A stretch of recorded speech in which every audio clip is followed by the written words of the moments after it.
Hello, everyone. How you doing? Welcome to Fat Mascara, the podcast about beauty, culture, and all the things that pop into Jen and my head during the show. New tagline alert. Heads. New tagline. I'm Jen Sullivan. I'm Jess Matlin. How's it going? Hi, How's friend. the week?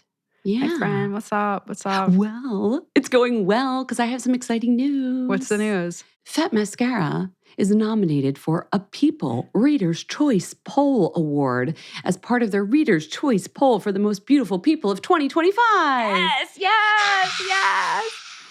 Okay. First of all, thank you, People Magazine. I'd like to thank People. We'd like to thank our crack PR team, which consists of me and Jess. No, we didn't gun for this. This was such a wonderful surprise. This was an incredible surprise. I don't know what's more American and like part of the pop culture ethos than People Magazine. Yeah, to be clear, if we win, it's not going to be Jess and Jen on the cover as the most beautiful. We're absolutely doing a mock cover. I thought about this when I woke up this morning. Yes. If we win, we'll do a mock cover.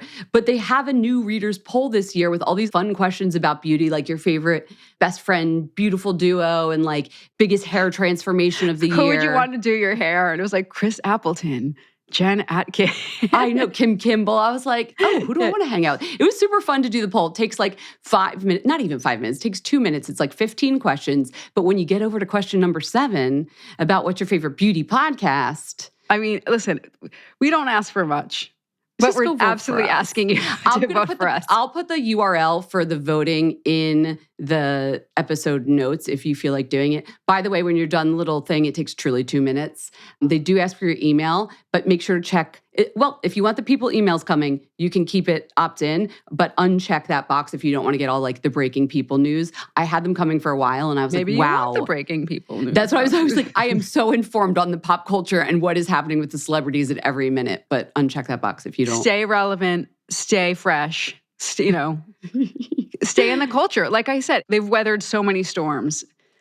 My mom reads People. I love a good human interest People story. I love a beauty story. They do a great job. So thank you so much, People. Thank you. That was awesome, wasn't it? That was like the biggest surprise. Awesome. What else were you doing this week besides celebrating your nomination? I was out and about, okay? I definitely, when I raise my wand, you're going to understand. Like it all circles back. It all circles back, okay? Okay. But I was out and about this week. Earlier in the week, I went to such an industry event. Okay, it was like super industry. I went to the Hairbrained Awards. Now, the Hairbrained Awards are for hairstylists. We're not talking about a product launch for like the opening of a serum, okay? First, let me tell you what it's not. No, this is for working hairstylists who are celebrating each other's artistry. And that was so cool because I went to support a friend, but I was there. I saw a few people who I knew that I've worked with over the years, but it was really fun. And one of the categories was best podcast. Hair focus. A hair podcast. Yeah. So I just want to give a shout out to Hairtistry. I'm going to give a listen to that, but it was like, they have a great tagline. It was like your day off podcast. So it was looking around their Instagram. Do they publish on Mondays? I wonder if they do. That would make so much sense. But it was like very technical, hairstylist talking to hairstylists. So I'm going to do a little hat tip to them because it was just cool to see another podcast. Raise a wand to Hairtistry. Love a niche beauty podcast. Amazing. Yeah, I mean, from one to another, like supporting the podcast community. I see you, Hairtistry.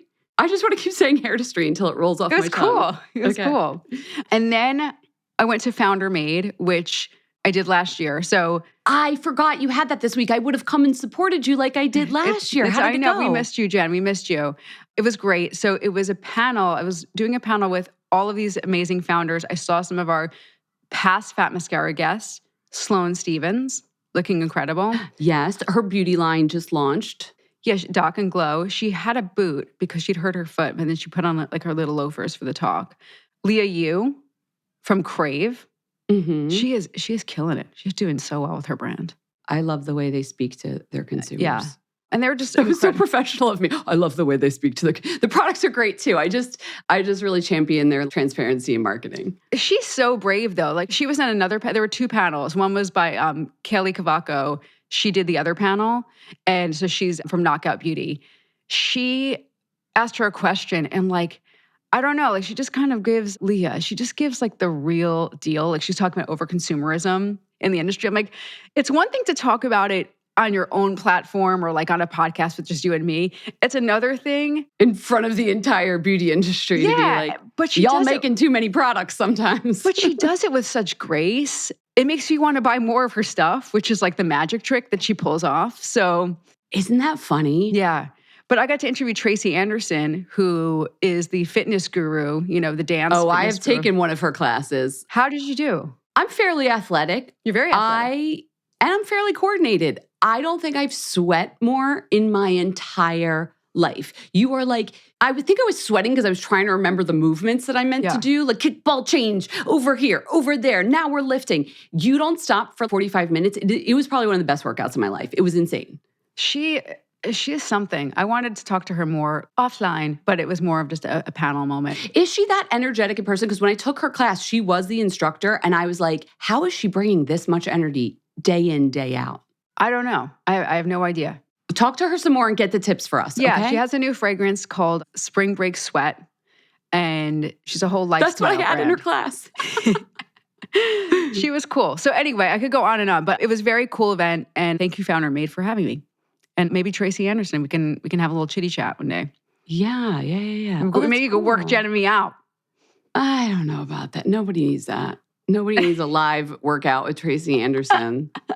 Remember the one time we did hot yoga together? I'd never seen you sweat so much in my life. So it was a tomato. I thought I was going to go to cardiac arrest. We both turned so red that day. What was up with that? Oh my God. I don't know. I do. My yoga studio is a warm yoga. It's a Tangerine here in Brooklyn. The one that I sometimes warm or go is it to. like hot? It's 90 degrees in there. That's hot, right? That's really, I don't know what the other one was, but I was not okay. She's going to stick to her aloe moves where it's nice in your air-conditioned home. I like to be in sweatsuit though when I do yoga. I like to be all the more cozy. Reason to download the Aloe Moves app and use code FATMASK. I actually don't remember our code, and I don't know if they're still sponsored, but I love that app. All right, you've been busy, girl. And you've been collecting some news for us, right? Oh yeah, I'm doing the news today too. Yes, she's leading the news because we haven't seen her for 2 weeks. So flat out. I can't wait. All right, let's get into it.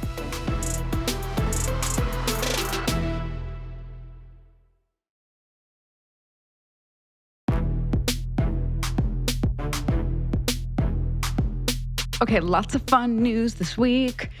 Kicking it off with what I'm calling the campaign of the year. God, what is campaign of the year. Okay. Charlotte Tilbury, Pillow Talk, Beauty Soulmates, I'm Screaming, starring Kim Cattrall. Apparently, as Jen and I were prepping for the episode this morning, I told her this was my marquee item. She did not. Wait, let me see what I wrote in the doc. Can we drop this one? I thought that was borderline psychotic because this, to me, was a seismic ad. And then I wrote, just feels kind of meh. Tell me why you're so excited about this. Oh my God, I'm so excited, okay? I mean, I know Charlotte Tilbury is like one of your favorite brands. Pillow Talk has been in your rotation for a while. Well, okay, when Charlotte came out, she did something that like no one else did. It was so smart. Correct. Like coming out with the sophisticate, the rock chick, the blah, blah. Like it was such a simple twist to like, build personality archetypes instead of just selling product by shade, right? And she was able to combine like a trashy glamour and a sophisticated glamour in one in a campy kind of perfect way. And then also the idea of like, I've bottled my tricks of the trade for you. If you have hazel eyes, this. Like, she did like 45 different really clever things at once. And it was just like, boom, like bat people over the head. Also, her formulations were incredible. Yeah. I haven't been plugged into the launches that she's done in the same way that I was. And like, lots, because a lot of them are flankery to me. It's like, Pillow Talk works. Now we're doing Pillow Talk this. They've come out fast and furious, and just truly, I've not been as plugged in for like a few different reasons. Yeah, and they have those best-selling SKUs, and they're leaning heavily into this. Like, I'm ready for something new. So is Kim Cattrall new? Kim Cattrall, like, when she was in Just Like That, her cameo was so hyped, and then she was on for like 74 seconds. what it took to get her on her own freaking, basically I'm calling it her own show. I know it's not her own show, so please don't come at me. But in like her own universe, to get her to come back to her own universe was so difficult. And then when she was on, like everyone who was into Sex and the City was gagging for like anything from her and dissecting it. To book her, feel for anything feels so difficult for something that she didn't create herself. But only because we know of all the contract negotiations of the Sex and the City follow-up and how that was difficult. Maybe the lore. I'm just going to say the lore. Maybe all you need is a paycheck and not to be Sex and the City, and she'll do it. I don't know. Certainly not, because then she could. I'm sure she could start 80,000 shows. She could have been in The Substance. Yes, she's enigmatic. She does. What's that amazing quote she has said recently? She's like, "I don't want to be anywhere for an hour where I'm not having fun." Oh, see, maybe I don't follow the career of Kim Cattrall as closely as you. No, she's a bad bitch. I literally wrote, I was like, do we have to tell people who Kim Cattrall is? Because I was convinced most of you wouldn't know who she was without like a reminder. And Jess was like, no, people know who she is. She's like a modern hero to so many people. Okay, so we're of an age, I'm Gen X, you're late millennial. Do you think Gen X and Gen Z and Gen Alpha know who Kim Cattrall is? Do they rewatch Sex and the City the way they rewatch like Friends and all those other shows? I think so. Yeah, it's on Max now. I know people are rewatching Girls, which is like a millennial show, but the younger people are watching. Okay, I don't know. I just never know with celebrities anymore who has large pop culture reach because everything's so niche. I don't think Sex and the City is the furthest thing from niche. It's the reason why the West Village looks the way it does today. Yeah, and we're a beauty podcast. I think you're right. Our listeners know who Kim Cattrall is in Sex and the City. Kim Cattrall stands for something more than just Samantha and just her character. She is like doing it on her terms. Iconic. That's what you like. Yeah. Okay. All right. I think it's incredible booking. Congratulations, Charlotte Tilbury, and I need to have that lip color. Well, I love her just for, she put Philly on the map with Mannequin, the movie. And that's when my hometown had its own movie moment in the 80s. Okay, moving on. Next up, As the Beauty World Turns. That's right. I'm reinventing my business death segment. Rebrand. Yeah, you know what? Why not rebrand? It's spring. So Business Desk is now As the Beauty World Turns. As the Beauty World Turns, okay? And we've got to get some great music for that. Holly Thaggart is stepping down from Supergoop. She is the founder. She's a chairwoman, but she's going to be even more removed from the business. Now, she doesn't own the brand anymore. In 2021, an investment firm, Blackstone, they acquired a majority stake in the business. Brand's now in Europe, it's in China. So I remember when it came out and it was like the kind of the cool sunscreen. And now there's so many sort of imitators, but Supergroup still has this huge foothold in that space. In a memo, Lisa Sakino. Just an insider memo. Yeah. Go on. The brand's chief executive. She said that while Holly is stepping away from the day-to-day governance, she's going to continue to be a champion of Supergroup. Listen, we don't know what this means, but I think we can expect Supergroup to expand even further. I wouldn't be surprised, Jen, I have no evidence of this, if they expand into different product categories. Who knows? 100% they're going to expand away from the original mission. Or not away from it. They're going to expand on it. Yeah, they've always been like about health, like healthy skin. I feel like that's always been Holly's mission. It's been quite high-minded, the mission, but it's also a really fun brand and like very much a family brand. Maybe they can do your SPF hair spray that you wanted. Not a hairspray with hold, but I know you've asked several founders we've had on over the years that you want something with sunscreen for your red so it stays in the sun. And they're always like, oh, it's a UV. And you're like, no, I want straight up sunscreen, but not to feel like sunscreen. They're by no means like an affordable sun care brand. They're not trying to be drugstore. But I wonder if they're going to go higher, if they're going to go lower. I know a lot of parents like the brand because they make those giant jugs of Supergoop. I don't know. It'll be interesting. I just love, they did a lot for the category of getting sun awareness and getting people to be protecting their skin from skin cancer and all that bad stuff. So that's great. That's Good for luck sure. to you, Holly. Take your paycheck and go. I love it. Can we talk TikTok? Yes. Fragrances, that is. Okay. You've got so many compelling content creators right now, and people are taking chances on blind buying right now because of TikTok. Before, it felt like a little bit of a Wild West, but now they're seeing a lot more like reviews, things are trending more. So blind buying isn't much of a it feels like a safer bet. And also people are looking for dupes of their favorite fragrances. Technically, isn't it asnomic buying? Because you can see the bottle, you just can't smell it. I need to rebrand that. It's asnomic Oh my God, buying. Jen. Yeah, no one's, please. I don't think I need to ever hear that word again. Okay, continue. Asnomic buying. Actually, I could see that becoming a Such a a jerk. hashtag. Shut me up. Asnomic buying. And that's my friend Jen. I can't help myself. Shut up. You know what? Don't help yourself. Don't ever Okay. change. Don't help. Yeah, please don't help yourself.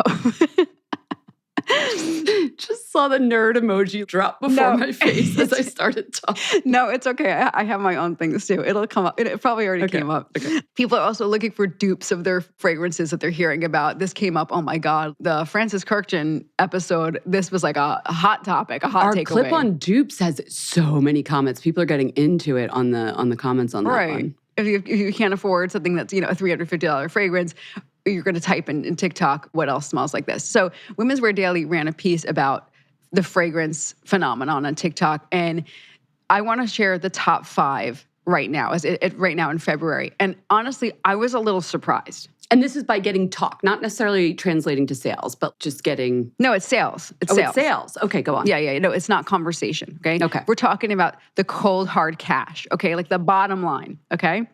I'm going to start with number 5. The brand is called Stettis, S-T-T-E-S, okay? It's a Brazilian brand, and their top product is Brazilian Perfume 602. Mm-hmm. Do I smell a little doopy language in that one? I don't know. A doopy language. I'm sorry. Rio de Janeiro, Sol de Janeiro, Brazil, numbered fragrances. That's what I'm saying. All right, keep going. Okay, so Stettis is hot, okay? Then the next one is Paris Corner, the top product, Marshmallow Blush Eau de Parfum. I'm not saying it's a dupe. I'm just telling you it's... No, it's just making me uncomfortable. The name. I don't really love the name. Marshmallow Blush. Well, a lot of people clearly like it, okay? And I think the takeaway that I'm getting... It's $49.99, so... It's $49.99? Price to move, yeah. Price to move is that it's a gourmand. Then the next one is Fleur. Okay, I know this brand, Fleur. Their top product is Vanilla Skin and Heavy Cream Body Mist Duo. I will say that sounds really nice. I think it's the heavy cream. Fleur does a nice gourmand, I'm not going to lie. Again, a competitively priced perfume right there. The body mist version of Vanilla Skin is $38. All right, now we're getting to the top 2, okay? Things are heating up. Armaf is the number 2 scent on TikTok right now, selling. This is mostly a brand that guys like. And their top product, though, is Armaf Club de Nuit for women. Oh, interesting. Okay. And this brand is very popular in the UAE. Okay. I know I've seen Club de Nuit Intense for men, but I didn't actually know there was a woman's version. All right. Keep going. And then the top one is Latafa. And this is a very woody scent.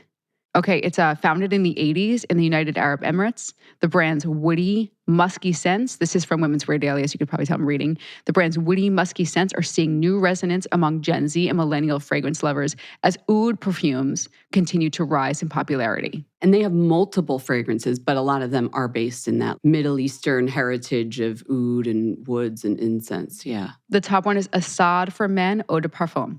I feel like I'm at the Fragrance Foundation Awards. And Assad for Men, Eau de Parfum. You know how they always have the announcer? And I'm always like, do they hire someone French? How are they hitting it every time with the pronunciation?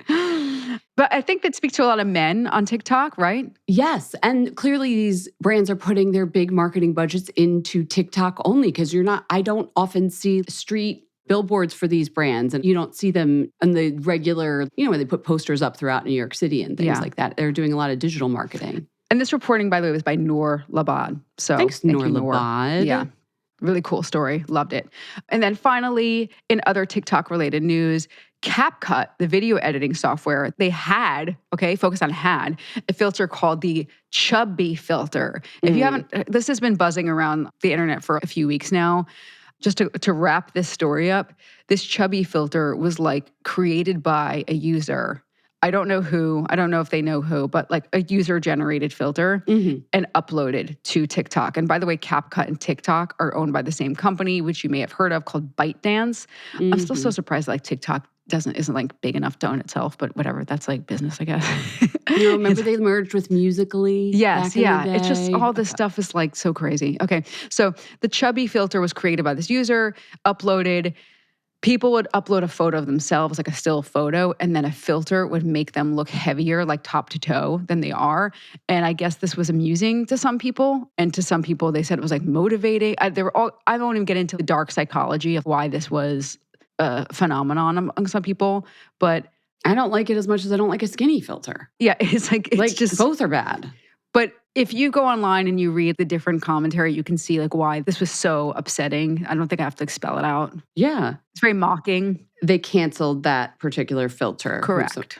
This also speaks to the larger question of like these social media platforms that do they police what is user-generated content? I'm listening to that tell-all from the Meta author right now. I'll have it on audiobook. And it's fascinating. Like it's the struggle of, okay, we made this thing. Do we have to now also police what happens on it? And clearly it needs some policing. So I don't think anyone's policing anything. That's Wow. Well, yeah, but they did turn off the filter. So well, yeah, after an outcry. Do we call that a win? I don't know. Thanks. I don't know. But it's related, unrelated. It's like the skinny conversation is back in the news big time. Ooh. We just finished up a Fashion Week season for those who are plugged into that community. Fall 2025 fashion shows. Yes, New York, Paris, Milan. And what'd you notice, Jess Matlin? What do I notice? Well, there are a lot of trends that feel, I think, regressive, and that's like a separate topic. But I feel like the pendulum is going backward on the body image. Absolutely. On the body size diversity and inclusivity on the runways. I think the topics that were important to maybe casting agents or design houses like a few years ago maybe aren't at the top of their list today. And why? I'd love to have them here to represent themselves and talk about it. But what we do have are some facts. Vanessa Friedman did a great story in the New York Times. Of the 20 most viewed shows at Fashion Week, only 4 included 3 models who were not, I don't want to say skinny because it's such a subjective thing, but were like not straight. Yeah. I mean, the industry term size by the agencies is mid-size and plus size. Because then Vogue Business did that report of 8,703 looks in the 198 shows and presentations that just happened. 2% of those models were mid-size, or the looks, because it could be the same model, multiple size, were mid-size. 0.3% were plus size, meaning 97% of the models were skinny. And they had quoted an agency founder who said, and the skinny models are getting skinnier. Yeah. The peak, apparently, in body diversity on the runways was in 2021, and it has gone down since then. And the reasons people will blame GLP-1s, but one of the agency founders, he was like, it's something deeper. It's like a swing away from social progressivism is his theory. I think that's a huge part of it. It's like, what are we But this was the first year that I was like, oh, it's glaring because I have trained my eye to expect body diversity. And when you don't see it, it feels uncomfortable. It feels really uncomfortable. I'm like, I don't mind a skinny person on a runway. I want to see that too. But like just the fact that you see the same size person coming down the runway again and again and again, it's odd. I know that used to be the norm, but it's just so odd to me now. But then we had so much conversation of how bad it was. Of course and it was how bad. damaging it was. And here we are. And it's like, what was all of that for? It feels like it was a waste of time. I don't think it was a waste of time because the fact that I am clocking it and you're clocking it and the industry's clocking it makes us realize that we all did learn something from that and we appreciated the... But younger people who didn't have... Oh, yeah, who didn't see the 5-year span when we had a teeny tiny bit of body diversity. They'll be like, oh, missed that when it's all said and done. But maybe us talking about it will help shift it back again. Like if So we people can be start like, making it doesn't have to be this way. Yeah. I mean, if everybody hops on the comments every time they see a runway show and are like, I'm sorry, why is everybody like rail hungry. thin? No, like I know that Yeah. some people's body types look like that naturally, but it's just the more we talk about it, one hopes that it'll get heard. It gave us the courage, the confidence, the language. What is it like? You need the words. The fact that Vogue is doing a body size inclusivity report. If you told me in the year 2002 that Vogue was doing a body inclusivity report, I would be like, say what now? So at least it would be like, I can't even, the silence that would fall over the room. I would be very confused. So it's good that they're doing that and they're still doing the report. So at least we're like getting numbers on this. And it's not just a feeling we're all having. There's like You're some so positive. Well, because I want to keep talking about it because I don't want. I know. I want to champion body diversity, don't you? But I do. Yeah. And just diversity. Oh my God, that didn't sound very convincing. If it wasn't clear. No, I was like, I do. No, I'm literally thinking about just the imagery. Yeah. That just paraded across our eyeballs. Yes. Thank you, fashion industry. Well, I can end on, I don't know if this is a positive note, but I do have neighborhood news for you. Neighborhood news is always good. I know you love a little neighborhood news, and the neighborhood is New York City. So I don't know if you heard, I was talking with Julie last week about my trip to Othership, the bathhouse here in New York. Literally after I left, like the next day on Reddit, this one subreddit got fired up about another bathhouse that's very popular in New York City called Bathhouse. They have one in Williamsburg. Oh, yeah. And then New York Mag wrote a story basically being like, here's what you might have seen online, and I cannot verify that if this is true. There was a video of bathhouse taken, and it looks like there's tiny worms on the floor. Ew. And I saw that. Ew. Yes. Oh. And then 6 people said that they got a UTI when they went to bathhouse. And then there were issues of mold. I just want to point out, you can get a UTI from any body of water, the cleanest pool, the cleanest hot tub. There's bacteria on our skin and bacteria in water all the time. It's not like a higher bacteria load in their water leads automatically to a UTI. I'm like, wash when you get out of the pool, take your wet bathing suit off. So I don't know about the claims of that. The worms, no one can verify this video. They won't say who did it. It was apparently a former employee. And to me, it looks a little AI-ish. So it's like, what if you're a former disgruntled employee and you want to like fake a video? I'm not saying it's fake. They don't know who the video is from? The journalist who wrote it said a former employee sent it to them, but they haven't named the source, and you can't even see the original video anywhere except for that clip. The only thing that has been proven true from this story is they reached out to the New York Department of Health and Mental Hygiene, and they're investigating mold concerns because people have talked about smelling mold and seeing mold, which is a concern of many bathhouses. But as of January, they had passed all their codes. I guess you have to stay on top of that. But I don't know. People are like kind of grossed out by that. If it's not been proven, how could this person write a story about this business? Because they're writing about the Reddit. This is like what people call journalism sometimes. I'm writing about the rumors, not, and they reached out to the company for comment, and the comment was very clearly, we've passed all our codes. This is not true. But it's like, this kind of stuff like really bothers me because this happened recently with a business, like a local business near my house. And somebody like got on Facebook and said, like, I saw this incident happened.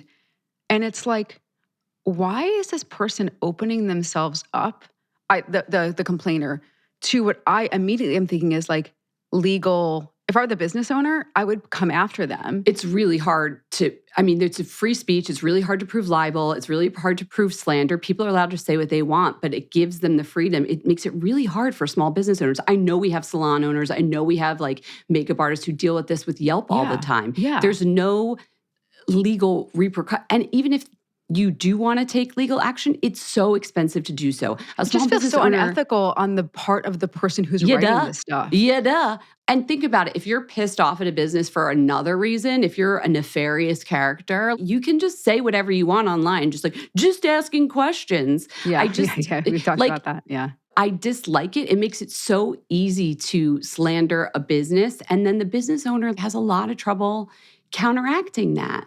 And they have a trail following them for the rest of their entire lives. While this person is happily going on to slander another business. I mean, we don't know what the case may be. But like it does nothing to them. No, of course, because they can also do a blind item like on Reddit or just like some fake Instagram account to say it. So I don't know. It also does a disservice to journalists who take these rumors and then just be like, we saw a rumor. And so they have their ethical guidelines, but the guideline is they're playing it safe because they're like, we're not saying it's true. We're just talking about the fact that people are talking about it. And I'm like, That's not journalism. To me, it's not really. But anyway, of course they should have clean places, and they are looking into the mold issues. But I just was like, that worm video freaked me out because I was like, I don't think this is real. But we'll see. By the time this airs, we might have more information. I'll stay on top of this local news story for everybody. Don't you worry. Let's go raise some wands, shall we? Let's raise a wand.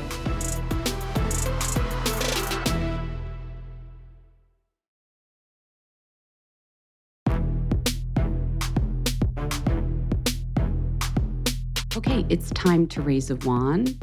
Here's our listener, no name, but they're from Prince Edward County. Hi, I'd like to raise a wand to Seasons and Hemispheres perfumes. You were talking about bond number 9, and Seasons and Hemispheres is a little artisanal brand of botanical perfume that is inspired by Prince Edward County, which is in Ontario, Canada. And each of the seasons is represented, and it evokes each season in Prince Edward County, which is a beautiful little resort area in Ontario. So thanks. That's what I wanted to raise them on to. Okay. Unnamed listener, thank you. I know where you're from. The brand she's talking about is actually Good Things Organics. So those are 2 collections she mentions. There's a Seasons collection and a Hemispheres collection. And like, don't you want to know what spring in Prince Edward County smells like? Up in Ontario? I'd love to know. I love how I say up when there's people that live there and they are on that latitude. Sorry. In Ontario, just like every time I say it, I look, my brain sees a map and it goes up. You know what I mean? I get it. Yeah. I bet that smells delicious. And I bet there's more of these. You found the one from Ireland, that one perfumer that like, he was at Disney World, right? And it was Denmark. It was Scandinavian. Like, what are the other fragrance lines that are inspired by a very specific place? I want to know. Don't you? I would like to know. Besides, of course, bond number 9, Greenpoint. The founder of the brand, by the way, emailed me and she's like, do you want a bottle of Greenpoint? I heard you talking about it on the podcast. I was like, that's so nice. Well, call us. The Raise a Wand lines are open. I need some great products that you guys are loving. Call us 646-481-8182 or text us at that number or send us a voice memo. You can text us a voice memo, 646-481-8182. You can email us at info@fatmascara.com. But I'm still curious really about, does where you're from have its own fragrance line? And if not, what should it smell like? Did we ever do your Jersey hometown? We did. Yours was like a little, I remember yours. I don't think we did. Did we? I got Garrett. Garrett told us Garrett's was the best, of course. It's like North. What was Garrett? He did North Carolina, and it was Magnolia. It was a salty floral with a zing because he wanted to give it a little like a vinegary thing to represent North Carolina barbecue. Oh, okay. And then Julie's from like the horse country side of Philadelphia, so like a county outside of Philadelphia, and it was very horse inspired. We decided she should team up with Maison de Chaux to really get that made for Chester County. I think she's from Pennsylvania. Mine would be, I grew up and there were so many trees, like the tallest trees around my house, and so many in the back of my house for like acres, and they smelled, even in the summer. You just smelled the leaves that were just constantly churning, like the turnover leaves. And of course, in the fall, it was like the best. So it would be like that fall crisp leaf smell and then like mixed with grass, like my dad cutting the grass in the summer. So it's not really about the New Jersey as the place. It's more like, it's like a late summer to fall Jersey season. Maybe we're inspired by this Prince Edward County line, the seasons in Jersey. So good. You do love fall leaf smell. Yeah, and like the chimney, the first fire smell. of the season. Yeah. Well, we gotta wait 6 months for that. We're barely into spring here, so I know. And cue Jess talking about how hot and sweaty she is. wait, can we do a segue to my thingy? Yeah, your thingy. It's a perfect segue. Your thingy. 9 years later. What's that thing called we do at the end of the show? Okay, wait, go ahead. So oh my God, we've been doing this for 9 years. Oh my God. Okay, so LOL, I said I was like bopping around all all week, and I'm like, I just need to slow down or whatever. Yeah. That was the Yeah. implication. My Razor Wand is not a beauty product, but it's incredible for beauty sleep and beauty rest when you're just hanging around the house. I found my favorite loungewear. You cannot wear this out though. You cannot wear this to get like the dog. Oh, whatever. I love to hear people lounging because everybody's very specific about what comfort is. What is this? I got my first pair 2 years ago, and now I got my second pair in December, and I think I might buy a third pair. They're on sale. Splendid. You know Splendid? It's a brand. They make like cottony t-shirts and tank tops. Yeah, but like very high quality cotton. Like Tencel jersey kind of cotton. You got it. You got it. Yeah. It's very drapey and nice. Yes. The cotton is their specialty. They have a fuzzy sweater PJ set. So it is hot. Okay. This is not for like summer nights. Okay. But I wear it year round because it's always cold in the apartment. She just sent me a link. I got to look at this. Okay, keep fuzzy going. sweater PJ set. There's a new colorway that's on sale. Well, an old colorway because it's on sale. They're trying to get rid of it. Final sale. Pink hearts, fuzzy sweater set. I have a black one. That's my fancy one. It looks like boucle. You look like one of those trendy boucle chairs. It's like a boucle. Yeah, it's like a boucle sweatsuit. It's a boucle sweatsuit. Yeah. Then I have one that's baby blue with like hearts or snowflakes or something. Baby blue stars. Okay. And now this is a pink one with hearts. This is the best purchase I've ever made because when I come home from work or an event, I rip off my clothes and I put these. Sorry for the image, everyone. For the visual. I pictured a bodice ripper, like one of those romance novels, and like cue the wind machine, and Jess just like ripping off her clothes and putting on this little cute clown suit. Like stumble, like over the head, okay. like falling. And I put these on, and I am in heaven. If you can get them out of the dryer, double whammy. Cozy. They're too hot to sleep in sometimes. Yeah, they look toasty. These are the let me eat dinner on the couch in front of the TV outfit. They're genius. I have the cost per wear, like a penny. They're not cheap. You need to get more though, because that way you don't have to be washing them every 2 days. Like you can have like 5 sets. We need you to have 5 sets. She's just like, we're running the wash just so I can wear these tomorrow when I get home from work. Thank you. They're so good. Wait, question.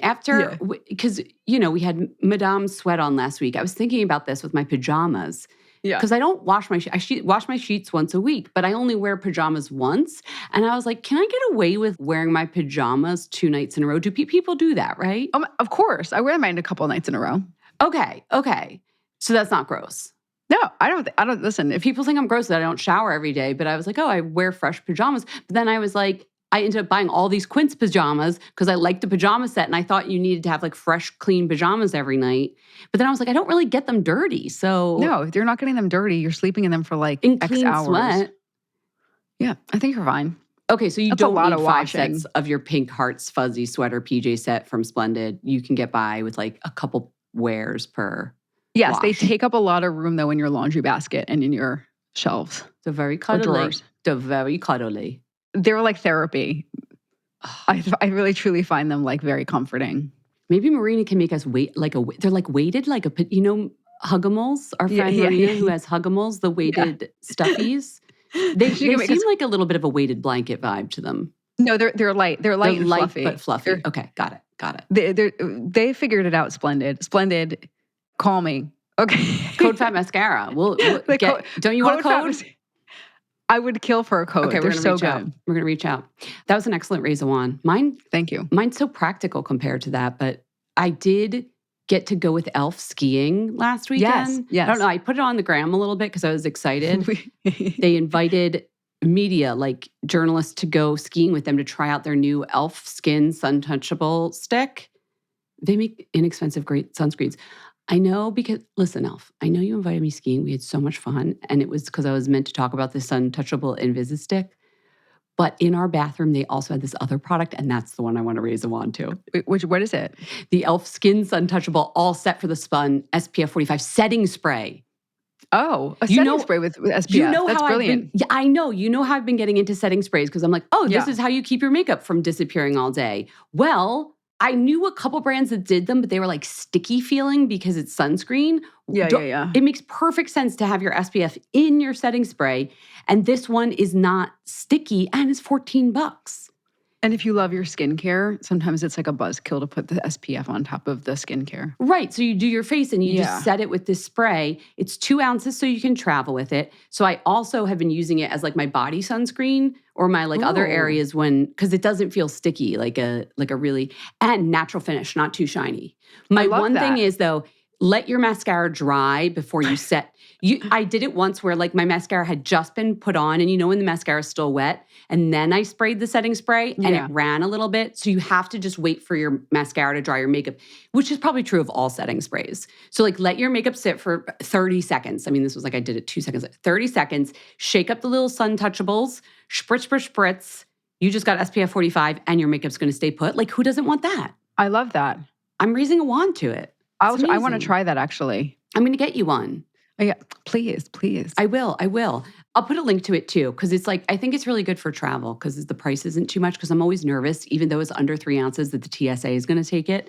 So I'm like, I'm not like going to go up and put Augustinus Bader sunscreen in my carry-on. You kidding me? If they take that, forget about it. It's like, if they must take the e.l.f., I hope they use it. I wonder if they use that stuff. I feel like they definitely like. I am sure. Do you think there's like a TSA agent out there with the greatest skin ever because they're just collecting all the stuff? I do. There's probably some rule about what they have to do with it. I'm going to look into that. Hot investigative report. Oh, I'm on it. That would be a good story. Yeah. Yeah, where does it all go? Well, get your beauty sleep and dream about that. Because like, where does it all go? I know. And we'll see you on Friday. See you Friday. A very, very, very exciting interview. VIP. All right. Get your beauty sleep. We hope you enjoyed the show. It's your reviews and feedback that help us make the podcast even better. Head over to iTunes to rate and review us or email your thoughts to info@fatmascara.com. We also want to answer your beauty questions and hear what products you love. To share a Razor Wand product review or to ask a beauty question, email us at info@fatmascara. If you send it as a voice memo file, we can even share your voice on the podcast. You can also do that by leaving us a voice message. Our phone number in the United States is 646-481-8182. Thanks so much for listening.